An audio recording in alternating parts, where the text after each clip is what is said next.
all those houses were built, no one would have known that Bellevue, Washington, or the Seattle suburbs, I mean, no one really knew that they were going to appreciate as much, right?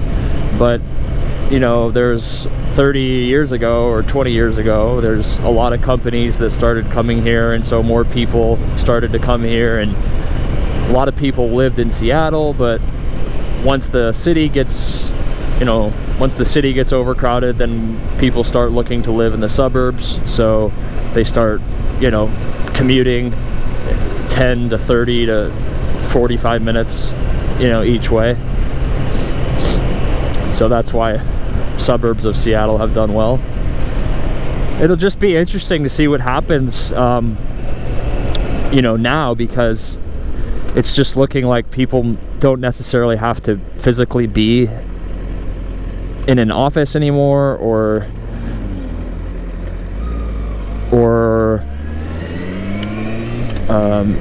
really in the city, right? So that's what I think is going to happen. If you're a white collar worker and you don't have to physically be somewhere, you might consider moving out of the city or selling your really expensive piece of land or house in where you are now, because you could move further away and get a nice house. And if you do have to commute into the office every now and again, it's no big deal, because there's not a lot of traffic anyway. I mean, again, Seattle probably is, I don't know off the top of my head, but I think it's probably one of the worst places for traffic in the country. It's got to be like in the top 10 as far as just traffic. I mean, there are times I remember, a year or two ago, where if you got on the road at between 3:30 and 6 o'clock at night, you're better off just waiting until 6, because you're just going to be sitting in your car for 2 hours and you're not really going to go anywhere. So it is terrible. I always said that. I said there's got to be a solution to this. I don't know if it's bigger interstates or maybe technology. That's what I thought. I said maybe people that don't have to go into the office every day, why do you want to deal with an hour and a half to 2 hours of traffic every day each way sometimes? Well, typically in the morning it's not bad if you start early enough, but if you try to leave around 3 to 6 p.m. Before this virus, you'd have a lot of traffic to deal with. And if you think about how inefficient that is to have thousands of people just sitting in traffic, right? It's totally dead time. Like, you can't work. The only thing you could, I guess, do maybe is like, you could learn something, I guess. A lot of people do that. They listen to, podcasts, or they try to learn another language or whatever. So, but just as far as like, sitting in your car, polluting, spending gas money on just sitting there. Another thing too is driving a long distance is not very bad if you're just going. If you're going 60 to 70 miles an hour and there's not a lot of traffic, it's not that difficult to do. But when you're driving in traffic, it takes a lot more focus, because you have to consistently stop and you have to consistently go, and you have to make sure you're not getting too close to the guy in front of you, and there's a lot of people trying to merge. So there's a lot going on with when there's traffic. It takes a lot more of your focus and energy to navigate it.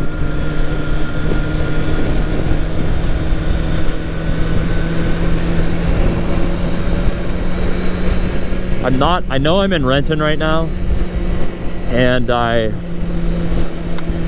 know the road that I'm looking for, but I'm not exactly sure if I stay straight if that will take me there. So I'm just gonna kind of see where this goes if I stay straight. That guy was looking at my camera like, what do you got on your head, dude?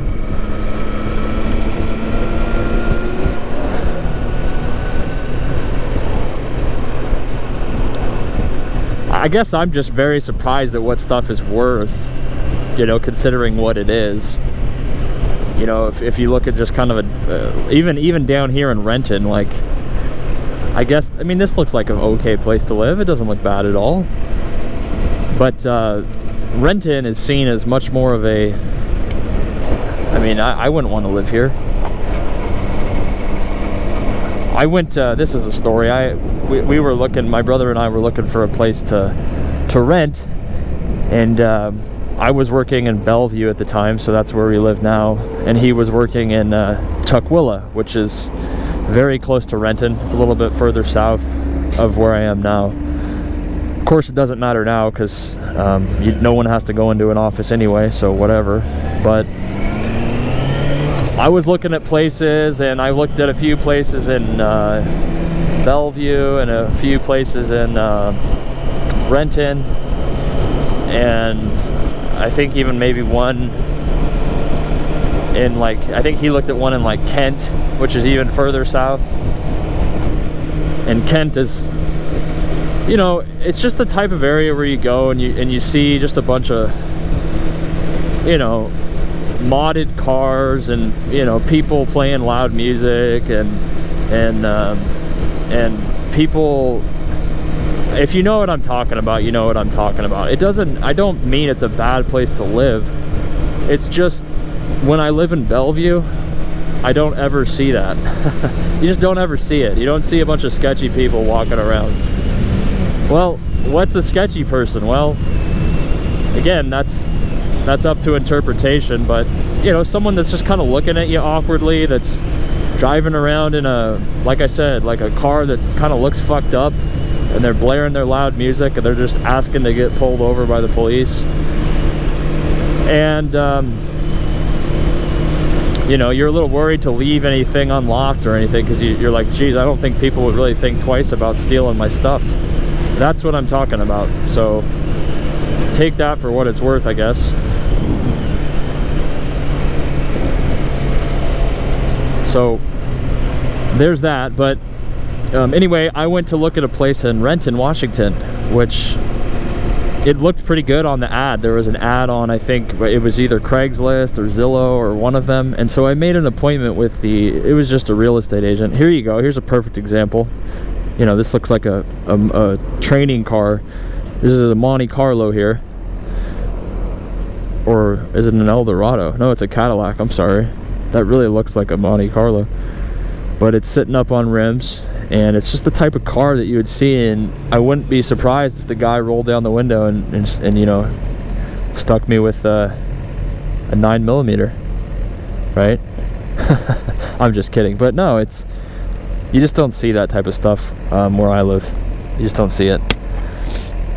And not that it's bad, but you're just a little suspect of it, right? You don't necessarily want to like walk close to the car. And I don't know the guy in there, but I don't want to know the guy in there, right?